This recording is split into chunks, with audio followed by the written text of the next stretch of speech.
Mendoza, and this is my presentation on the Mule Skinner Blues, the evolution of rock and roll or blues music.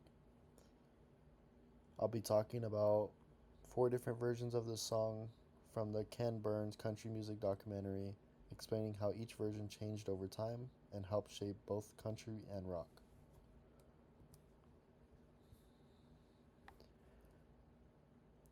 The first version of Mule Skinner Blues was recorded by Jimmy Rogers in 1930. His version mixed early country with southern blues and features a famous yodeling. The melody was simple and catchy, and the timbre had that bright nasal tone and became a signature sound for early country music.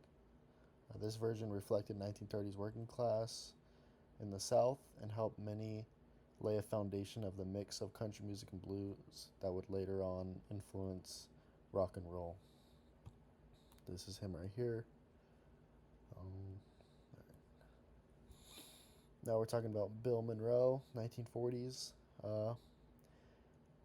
Bill Monroe, his version of the Mule Skinner Blues turned into a bluegrass song. The tempo was faster, the rhythm was tighter, and the instruments featured a mandolin and a fiddle, and also a lot of bass. The melody was still there, but sounded cleaner and brighter. Monroe's version was a huge milestone because it basically created bluegrass style and an influence of countless country and rock musics that later came to be. Yep, so this is him. All right, in the 1960s, the Fendermen. This rock band was kind of like the foundation of rock and roll.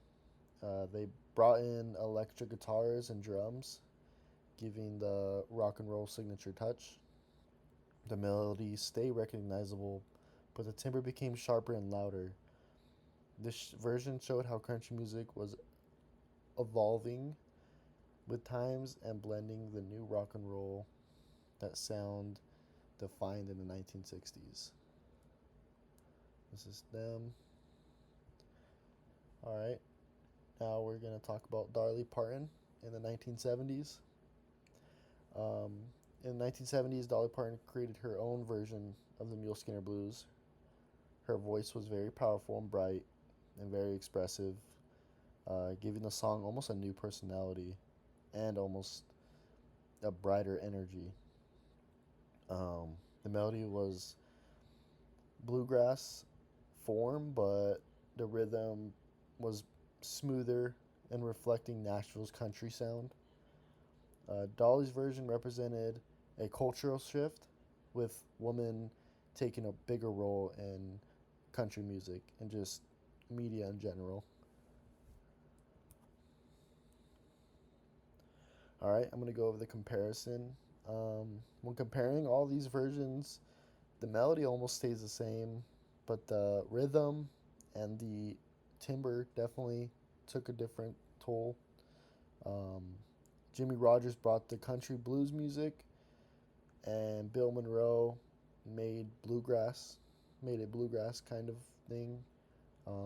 The Fenderman added rock and roll, guitar, and drums, and Dolly Parton modernized it for the 1970s. Each version mirrors its era, I would say.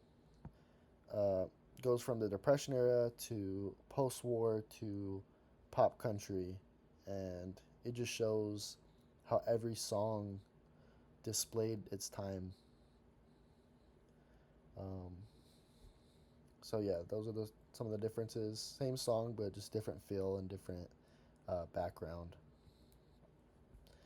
My favorite was Dolly Parton. I feel like hers was a lot different than the rest of them. She brought a lot of different angles, and hers is more relative to our time now in the 2020s, 2010s. I think she's still really famous today.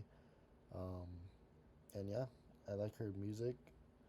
Um, it just shows how the Mule Skinner Blues could travel